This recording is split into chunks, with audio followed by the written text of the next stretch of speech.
item to the agenda, or we can carry the agenda? Okay, thank you. Thank you. Confirmation of the minute of February 26, that the Ottawa Police Service Board confirmed the minute of 26 February 2018 meeting. On the minute? Okay, thank you. Declaration of interest? Inquiries? None at this point. Thank you. Item number 1 is the Chief's verbal report, so we can hold item number 1. Item number 2 is the election-related resources policy. Basically, is the City of Ottawa election policy, and we're adopting that policy because that complies with all boards within the municipality. On that item? Okay. Thank you. Item number 3 is contract award, South Campus Phase 1, Prime Consultant Service. So this is that the Ottawa Police Service Board approved the contract award to Moriyama and Tashima and CSAP Architect for Prime Consultant Services for the architectural design and engineering of the South Campus Phase 1 facility to be located at 55 Lodge Road for the amount not to exceed $3,855,500, including taxes. So this is with our budget, and this is a primary, I believe, design contract, right, Deborah? So on this item, so because this is a large amount, so they need the board approval and the money within our budget. On the item? Carried. Thank you. Item number 4, Igniting the Spirit, is fundraising event for the Wabano Center for the Aboriginal Health, that the Ottawa Police Service Board approved funding for a table at the Wabano Center for Aboriginal Health, Igniting the Spirit Gala, being held on 21st June 2018 at the Ottawa Conference Center at the cost of $2,500. On the item? Okay, thank you. Item number 5 is the Financial Status Report 2017 Annual Report. Can we hold that, Mr. Chair, for questions? Okay, so okay, thank you. Item number 6 is a sworn promotion process 2017 Annual Report. I'm going to hold this item. I think we have a question for clarity, so we'll hold item number 6. Item number 7, outstanding board inquiries in motion, March 2018. The report that the Ottawa Police Service Board received this report for information. On the item, C. Item number 8 is letters of commendation, Chief's report. So that the Ottawa Police Service Board received this report for information. The item received. Thank you. Before I turn it over to the Chief for the verbal report, so just to quickly to report, the HR committee met in camera last Thursday on confidential personal matters. We just met and obviously to discuss a process for staff, and so there's nothing to report publicly at this point. It was in camera meeting, so just to let my colleague know.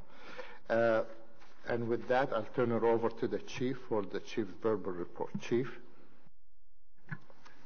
Thank you very much, Mr. Chair, board members. This weekend, we saw a serious shooting in the downtown area that left a 35-year-old man fighting for his life. He does remain in hospital in stable condition, and our investigation is actively continuing. Since the start of the year, we have put major focus on gun violence in our community. Our frontline and investigative units are very much engaged. We've seized 13 guns to date and continue to make arrests and lay charges in relation to this type of violence. Our officers have conducted over 209 compliance checks and 387 police visits to problem addresses since starting this initiative in January. It's clear that we need to continue this important work.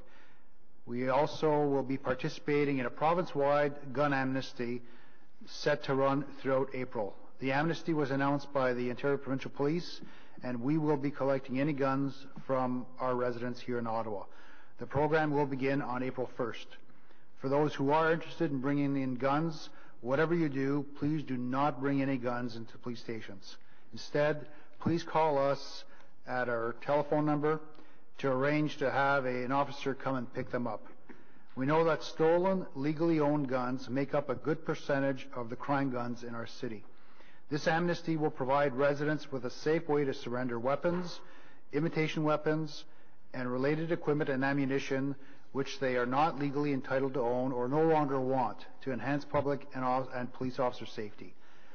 We also recognize, Mr. Chair, that criminals using illegal firearms aren't the ones that are going to be calling us. What we are attempting to do is to reduce the likelihood of firearms located in residence which are no longer needed and reduce the risk of them being stolen. Mr. Chair, I was also pleased to participate a couple of weeks at a national symposium organized by Public Safety Canada, which spoke of the issue of gun violence in our communities. And it's clear that this issue is facing small, medium, large municipalities across Canada. And there's a collective effort amongst all police services, community agencies, to get a handle on this and to hold those accountable, and to ensure that we're putting the measures in place to prevent individuals from becoming involved in this type of criminal activity. Last Wednesday, we had the opportunity to meet with the community at the Anti-Black Racism Town Hall. Included at the update meeting were representatives from the City of Ottawa, 2 different school boards, and community health and resource centers. It was an opportunity for us to talk about some key items that we have been working on in partnership with Ottawa's diverse communities. We updated the attendees on the development of a new Equity, Diversity and Inclusion Office, the start of a comprehensive diversity audit, a review of our anti-racial profiling policy, the fact that we completed the fair and impartial police training, the fact that our outreach recruitment strategy will get more resources and improve our processes. We will introduce a new bias awareness training for our members, that we will continue with our race data collection project with respect to traffic stops, and that an additional analysis will be done later this year, that we will continue to examine our new deployment model to address concerns about racial profiling and over-policing, and introduce a new council to replace the compact community model which was disbanded this recent December.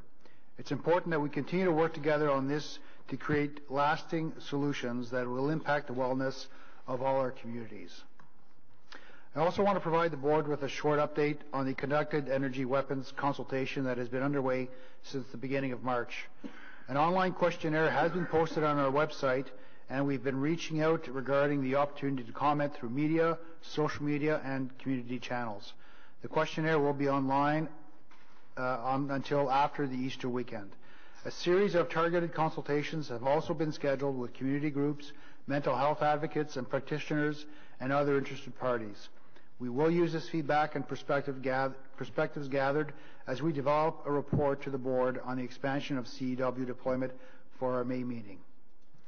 Earlier this month, our K-9 team responded to a request for assistance from the Ontario Provincial Police. The OPP were attempting to locate a vehicle that had been involved in a robbery in Rockland. The area to search was quite large, so our K-9 officers were called in. Constable Martin Corbet located hockey bags at the end of a remote country road containing the stolen goods, and K-9 Constable Jamie Desormeaux and Eden Beattie, with the help of K-9 partner Frigo, later located the suspect and arrested him. 2 firearms were also recovered as part of this investigation. As the board is aware, the diversity audit requirements that I mentioned earlier on were provided to the board last year and were based on the recommendations from the Traffic Stop Race Data Collection Project and significant community and police input. Over the last several weeks, we provided this update to internal and external stakeholders in order to encourage both awareness and sharing of the request for proposal, which closes tomorrow on March 27th.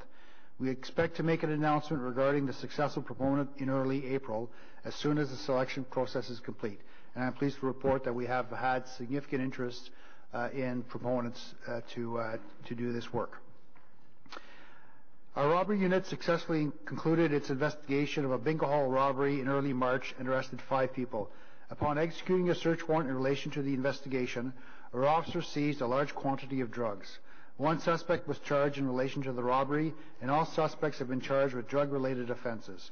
In addition, the unit also successfully cleared an unrelated series of investigations, including a bank robbery and 3 retail robberies, all linked to the same suspect.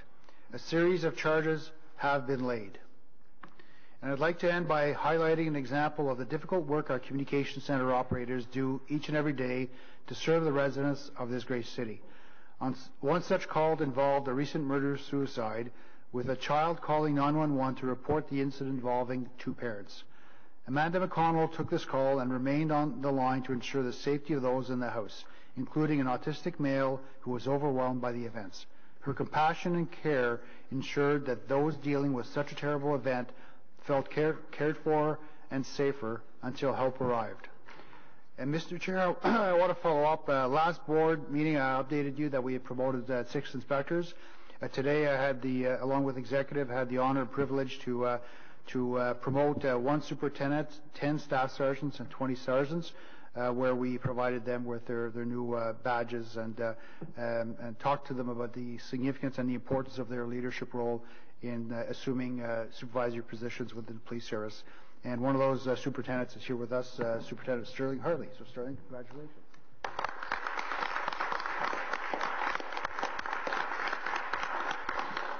Mr. Chair, that's my verbal report, subject to any questions. So before we turn it to my colleague, just to add our own congratulations on behalf of the board to Superintendent Hartley and to all the sergeant and staff sergeant and all the folks been promoted our organization. So any question to the chief, Member Baustein? To my comment? Okay. I listened with great interest to your interview on the radio when you were talking about when you had attended that outreach event last week. And I'm wondering, when is the outreach recruitment strategy going to get officially launched? I was here about 6 months ago, and I watched a fantastic video that was supposed to be part of this launch, and there were many other things listed that were going to be part of it, and I'm still waiting with great anticipation for them to happen. I'm just wondering if we have a date yet of when they're going to happen. Director General.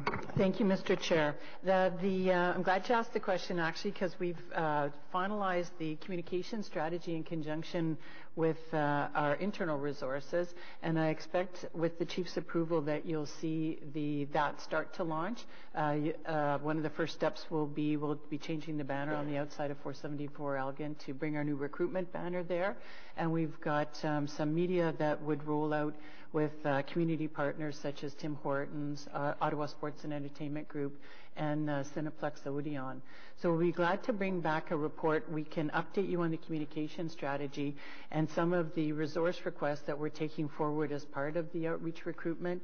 You'll see that we talked about when we did the update that we'll be reinstating our outreach team, so probably 4 to 5 sworn folks plus a civilian member going out into the community to help market policing as a career and also find candidates. And then we've asked for some additional resources to help supplement the background investigation team with about 1,500 candidates to put through. We've got additional demands for the background team. So we'll be happy to bring that forward, the communication part in April and the rest of it in May. And you'll see that we're adding into it additional approach to collecting the demographic information around the recruits to see who starts with us and then at what point they are successful or unsuccessful in the process by their gender background or their cultural background. That's information, in order to gather it correctly, that we need to, at the beginning of the process, ask their permission and make it clear how it would be used in the selection of candidates or just for the tracking of candidates. And we're trying as well to take advantage of other aspects of their current management information system to be able to increase the effectiveness of the process itself. So there are 12 steps in the process. We're taking 1,500 candidates through 12 steps. So we're trying to sort out how we can do that through a lean with a lean process. So if it's possible to bring the candidate in only once or twice, that we as well adapt an effective process. So we've been working on it through Inspector Cartwright actually over the last several months. We'll be happy to bring you the proposal we've got and finalize and launch it. Okay. Any follow-up question? So the timeline will be available to us in April, you think? I think we'll bring you the communication in April and the rest of the process in May. We've just got a little bit more work to do on the process end of it and to finalize and ensure that what we do aligns with the Human Rights Tribunal and the collection of information on people's gender and cultural background. Haven't quite closed that loop yet. Thank you. Any other question? Madame Bellicat? Merci, Monsieur le Président. Chef, I'm interested, I think I know the answer, but I would really like you to explain it anyway. The whole business of collecting firearms that you're going to be doing with the OPP, can you explain why you would not take anonymous calls, or just the whole idea of being able to collect as much as possible, but there are certain limitations I understand that you can't do. Can you explain to us why that is? Certainly, we'll take any phone call that will help us remove a firearm from a residence where the owner is no longer using them. So I'm not clear on the anonymous call in this. John, Chris, Inspector McGettrick, Chris. Yes, I'll try to answer that then. The idea with the amnesty is to get the disused firearms that are sitting in family homes and are open to break-ins. We don't tend, from our experience, to get a lot of actual crime guns, but we remove legitimate guns that have a good chance of becoming crime guns. There are other mechanisms that we find are more effective for actually getting crime guns, and that's from people involved in criminal activity. We get a lot of tips through Crime Stoppers, and then our investigators will follow that up, or through informants or other mechanisms, we'll target those crime guns. One of the issues with looking at anonymous is that when we don't know where the guns are coming from, and it's if somebody's turning up, there's some checks and balances we have to do and check the firearms to see where they're from. And it hasn't been a hindrance in the past, but we just got to be careful that we investigate and do a due diligence on when firearms are turned in. Okay. Any other question to the Chief's verbal report? Not so much about the Chief's verbal report, but question to the Director General. There was a delay in a workplace accident and injury annual report. So is that coming in April as well, DG? Yes, Mr. Chair. Okay. Okay. On the Chief's verbal report, received. Thank you very much, folks. Thank you, Chief. Item number 5, Finance Status Report 2017. We have a question from Councillor Hubley. Thank you, Mr. Chair, and I have a few questions. On the identified pressures and solutions, you list WSIB claims and long-term disability. Do we know if this is related to changes in the job that's being done, or have we looked at the screening criteria for the new employees? Is this, we've heard several presentations about how we need to reduce or relax the screening criteria. Is that contributing to this problem here? Mr. Chair, I'll start with that. As far as we have certainly not reduced or relaxed any screening criteria, and our processes have not changed with respect to that as concerned. Where we're seeing WSIB trending up across policing is some workplace injuries, some injuries with respect to mental health and mental well-being. There has been presumptive legislation that has been passed and approved by the province, so we're seeing increases in that area. We knew that, as a community, we were talking more about mental health, and as a profession, emergency responders, first responders are now talking more about that. We are seeing a change in the stigma that has been associated with mental health in first responders.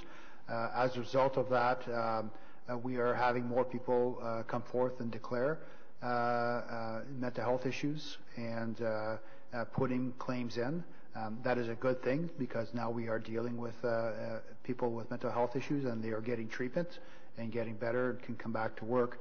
But that is seeing a trend across the province in pressures around WSIB. And if I've missed anything, no, that's it. And that's very good, Chief, and that's why we want to have these programs to look after the officers, because we do ask the men and women of the police force to do especially hard jobs and unique work. So that's why I'm asking, do we know, like you're saying, it's mostly mental health claims? So that's what I'm wondering. Is the force or the service tracking this to see if there's any groupings or any trends going on here? We do collect data with respect to the types of injuries. There are limitations with respect to the different classifications because of a diagnosis and our inability to gather that type of information. And I'll turn it over to DG for more specific. Thank you, Mr. Chair. I think this is a question we can help answer next month when we table the accident and injury report, because it starts to outline the factors driving WSIB claims as well.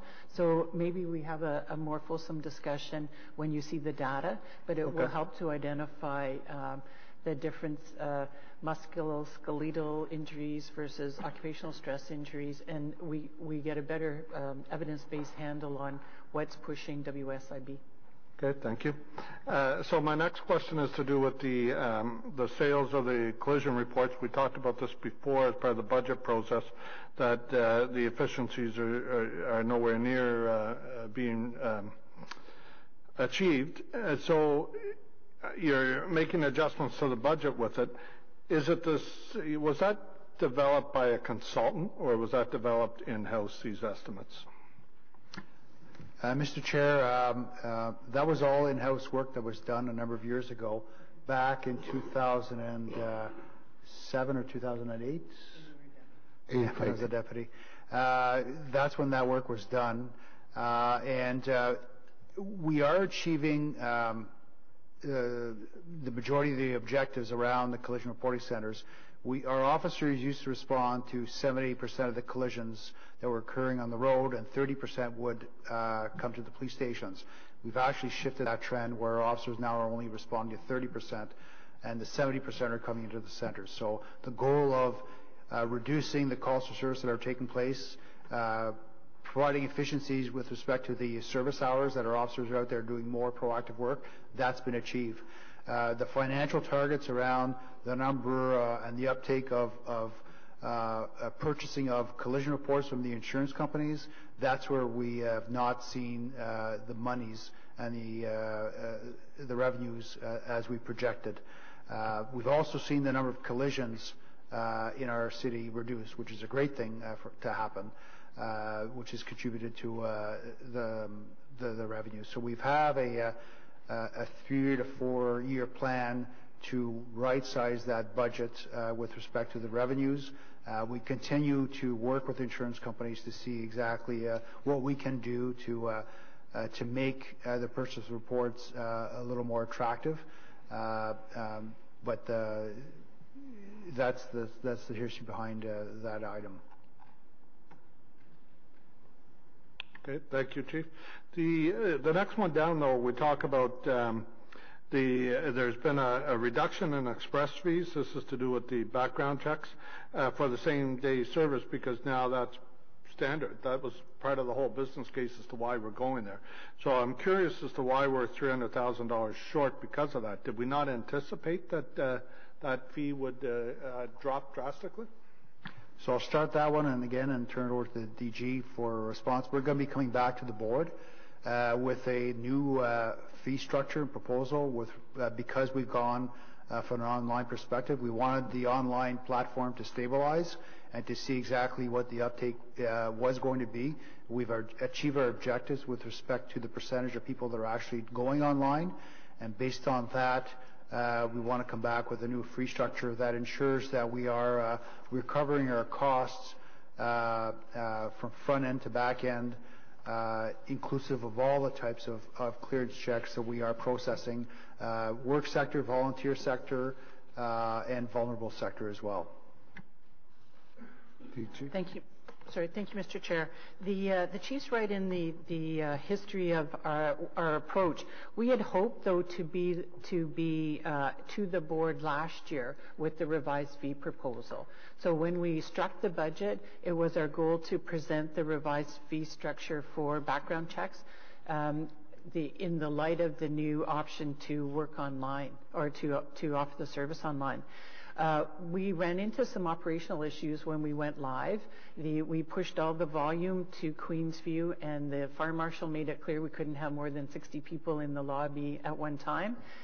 So we introduced a very rudimentary booking system.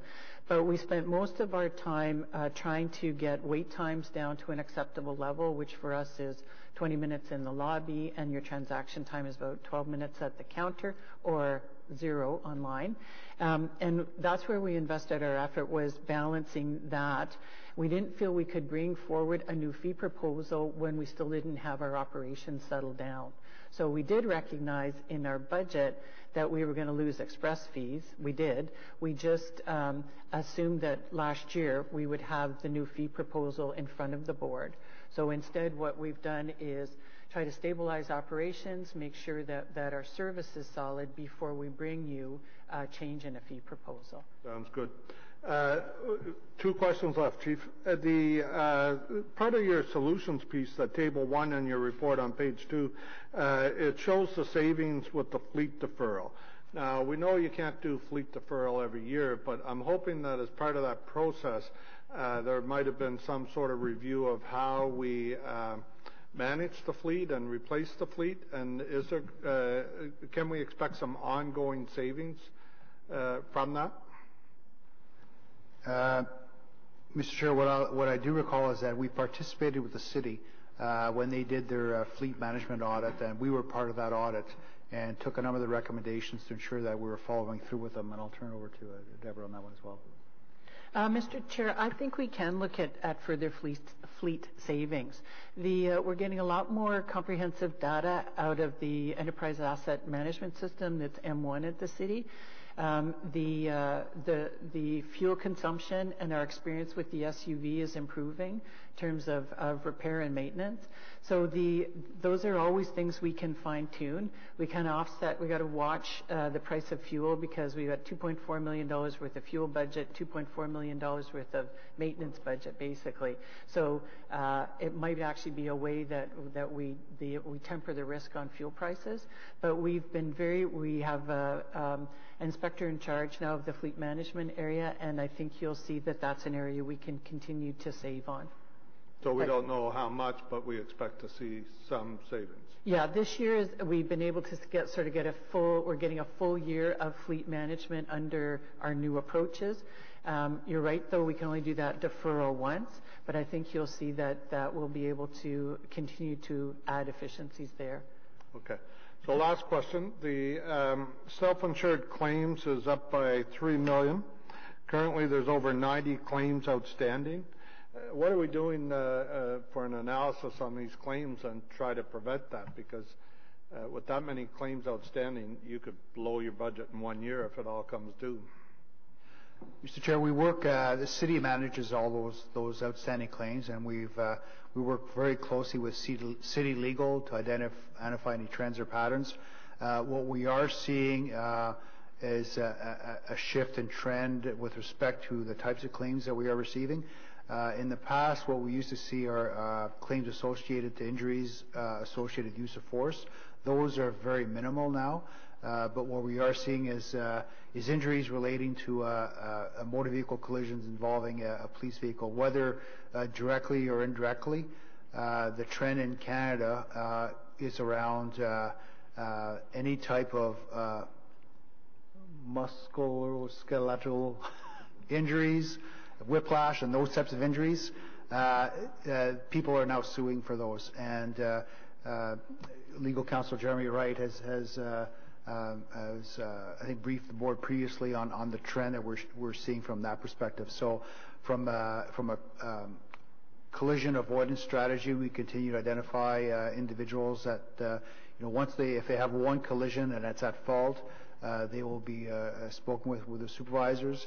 And then if they have two or more, then we have a driver training expert that sits down with them and goes through them with respect to any potential more driver training they will require. So we monitor those to try to reduce the number of collisions that our officers may be involved with. Thank you, Chief, and thank you, Mr. Chair. I'm done. Thank you, Member Hubley. Madam Blobstein. Thank you, Mr. Chair. I'm just wondering why the indemnification was so much above the allotted budget or the anticipated budget, or did we not have?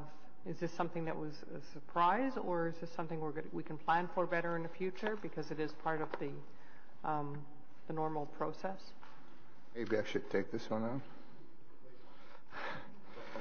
That's an arbitration award. Is arbitration awarded us to give that one? But did we budget for? I mean, we budget for, but we didn't budget enough, obviously.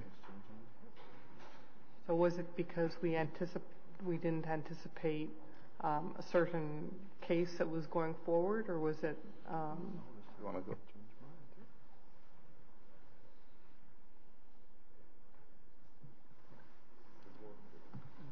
Yeah, I think what you actually see is a number of years. This was, the issue of legal identification of officers was an issue in dispute between the board and the association for some time, and I think what you actually saw was a number of years compressed with the resolution of that and the single payment being made at one time. Member Hubley, can you turn your mic on, please? Okay. This question to the Director General, because I think it'll be helpful if you can explain the non-departmental taxation account, which beyond the control of us is the $3.5 million, and that's in the taxation portion. Maybe you can explain it in a Canadian Tire language, if you don't mind. Mr. Chair, the police service has its own tax rate. Ottawa is very progressive in that way. By having our own the police tax rate, we're able to see all the costs to operate the police service, including costs transferred from the city. So it is a very reflective statistic to say what the cost of policing is for Ottawa. In other cities, they often put debt costs somewhere else, or they put fleet costs or facility costs somewhere else. So it's hard to say what the actual cost of policing is. So many years ago, Ottawa, as its governance for taxation, created the police tax rate. The police tax rate then stands alone. It has assessment-based estimates that the city develops, and as well as something called supplementary taxes or payments in lieu of taxes, and that those revenues are taken in to offset the cost of the police service, and they create the tax rate that's levied on the assessment base. The police service folks don't do the assessment-based calculations or the supplementary tax calculations. Those are done by the tax experts, the revenue experts at the city, and given to us. And then what happens at the end of the year is if there are excesses or deficits in those taxation revenues, that can have an impact at the end of the day on the tax rate. And that's what we've shown here, is that we work with the city to finalize the status of those taxation accounts. What we found is that they were below estimate by $3.5 million. So the taxation revenue was lower than expected by city staff by $3.5 million. Usually the city experienced the same kind of trends, but not to the same extent. So when we put together the police operational deficit of $3 million, and the taxation deficit of $3.5 million overall, the tax rate is at $6.8 million. The cities are responsible to determining what to do with that deficit. If they're in a surplus position, generally they cover it off, which is what happens this year. If the city's in a deficit position, then we have to look at another way to resolve the deficit, because it can be carried forward into the next taxation year, but that's direction we would receive from city staff. And the 3.5, what you want to call the deficit in taxation, there's no way to find that out ahead of time, because city do the general estimating and they tell us that's what you're going to receive, but they were short in some of the area in revenue, because if we are short 3.5, I would imagine the city was short 4 or 5 times that, if it's not more than that. Is that correct? That's correct. Okay. And I think what we could do, Mr. Chair, to be more helpful next year is perhaps we can, starting with the third quarter report, get an estimate from city staff about where they see those taxation accounts coming in, because by then they generally have their supplementary tax reports and the tax rolls are closed off. So probably starting in Q3, we could see if they could give us an estimate of the position of those accounts. Sorry, Mr. Chair, a point of order on that. We don't have the supplementaries at the third quarter. We get the supplementaries at the fourth quarter. Yeah.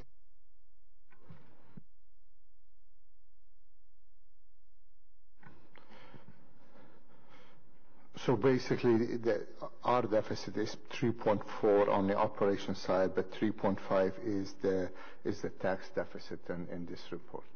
Correct. Okay.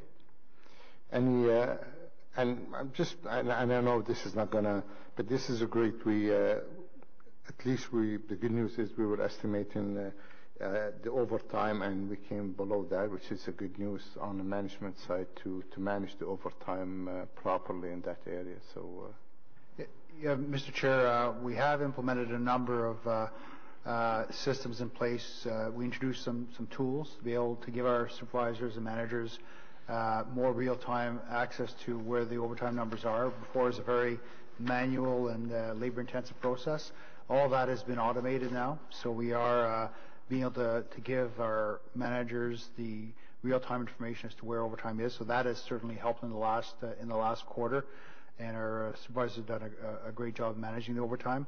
The board, as the board recalls, the board did approve a recommendation that we increase our overtime budget for 2018 to make it more realistic because of the trends we've seen in the past couple of years.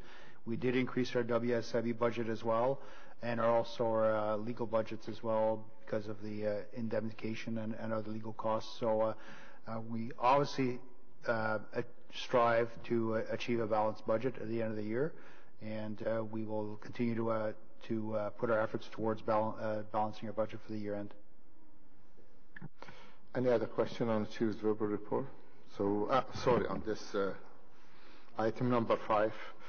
So item number 5 is that the Ottawa Police Service Board received this report for information. Received. Thank you. And thank you to all my colleagues on their question and answer on this one. Item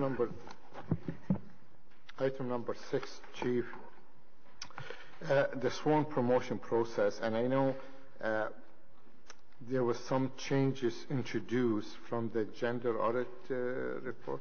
Can you just tell us how this process is working in that area, in the promotion process? Like, has it changed anything? Has any change been introduced in this process? Just tell us a little bit about the process, because I'm not sure if Deborah going to answer this. Yeah. Thank you, Mr. Chair. In the fall, the process that we ran, the inspector process, we started to pick up on the recommendations that we brought forward from and presented to the Human Rights Commission.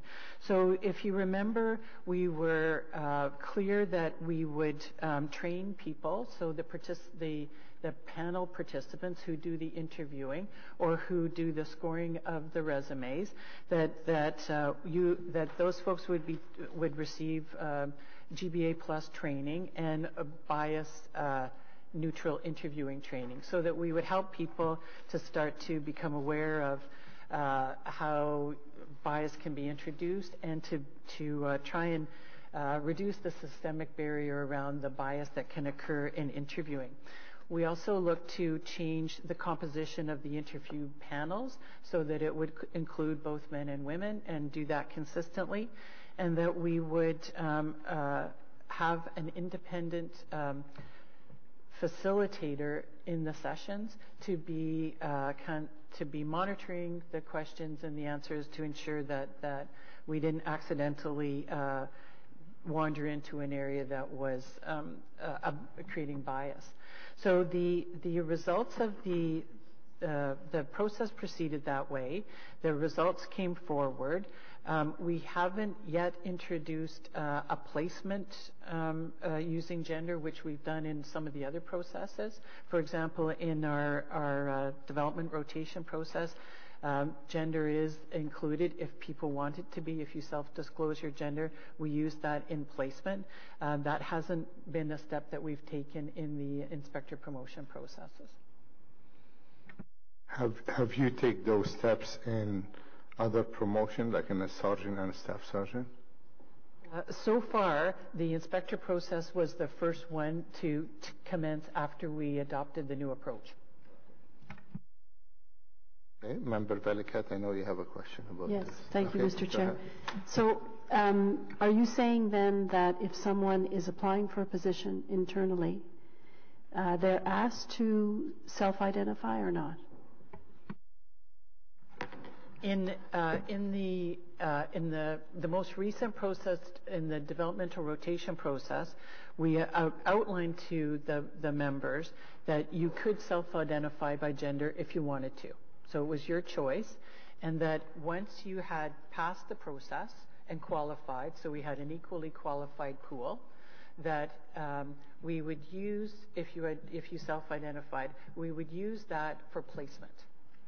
So everyone is qualified, no change in qualifications. But the goal is to ensure that across the police service we have gender representation.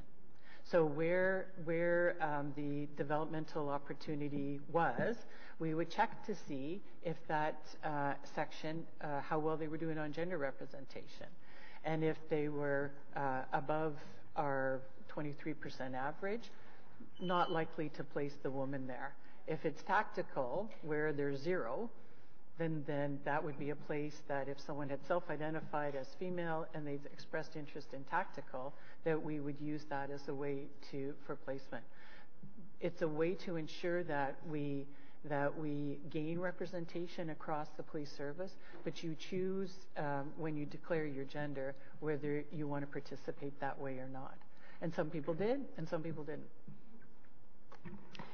Okay, I find that very interesting because I'm not sure if I was to apply for a position that I would necessarily self-identify, because I would want to get the job based on merit first. So I'm wondering how well this is received within the membership, if you're getting any positive or negative feedback on it. How do male applicants feel about it? Do they feel that it's unfair towards them? Do they get to self-identify?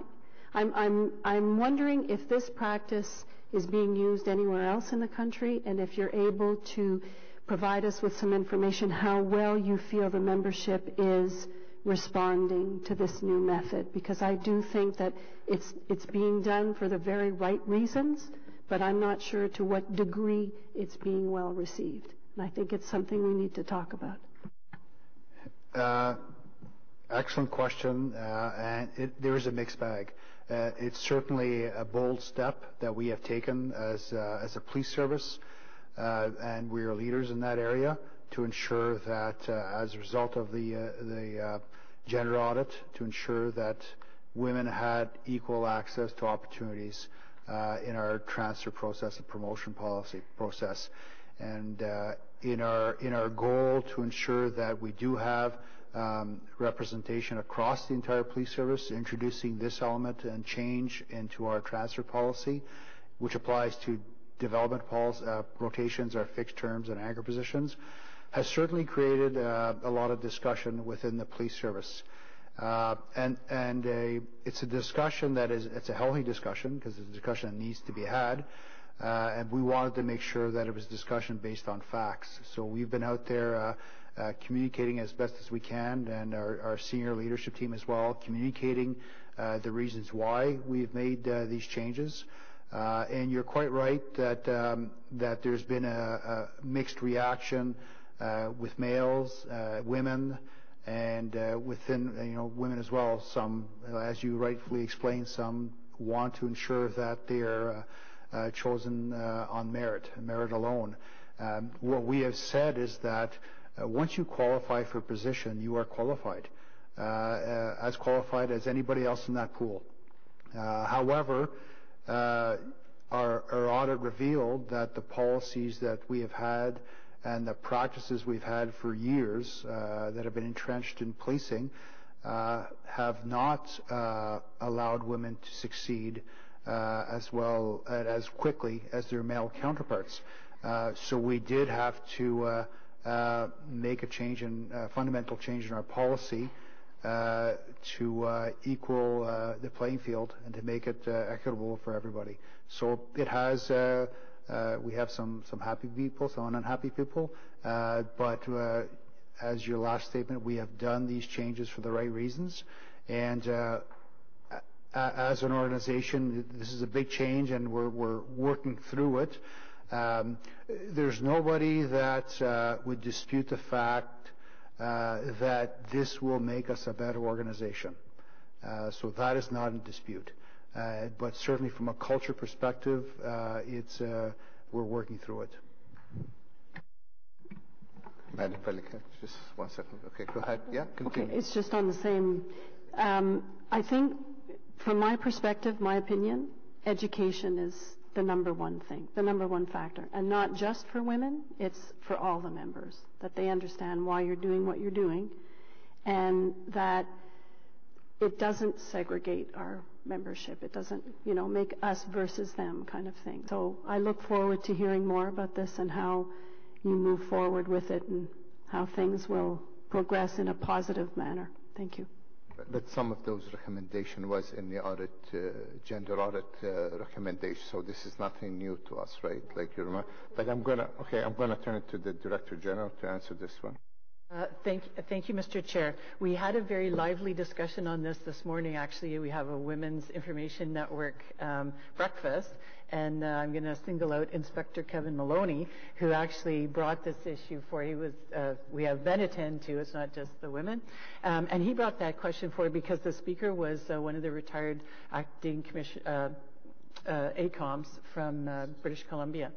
And they've introduced this in the RCMP, so Kevin actually asked her about that, and she strongly supported it, said that they probably a different kind of version of the same approach that we have. And I think it will be, we've got both men and women talking about it, which is the way to start this conversation. Deputy Bell has been down spreading information, talking to his folks about it, because it's a way forward, and we're definitely pushing new ground forward. That's always an exciting time. But we've got both men and women leading and talking, and I think that's one of the things we'd hoped for. Are you done, Madam Bellicat? Yeah.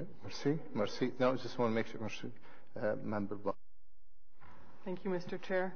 I'm just wondering, and this may be a very touchy subject, but can we not use the same process to ensure that we don't just have a fair spread of women across the service, but that we have people of different skin tones and different cultures and different backgrounds equally spread across the service if they choose to self-identify? Mr. Chair, we are, that's one of the things that we are hoping that the diversity audit that we are undertaking will help us identify. We've made the change in policy based on evidence, and we want to make sure that we have the evidence to support the changes in policies that are required. So that is certainly an element that we are going to be looking at through the lens of the diversity audit, which we are undertaking.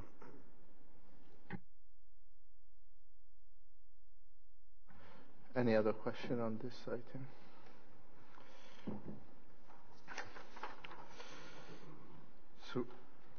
So item 6, that the report recommendation that the Ottawa Police Service Board receive this report for information. On the item received, thank you very much, and that will conclude our meeting in this open session. I need a motion to move in camera. So moved by Member Smallwood. Thank you very much, folks. Have a great evening.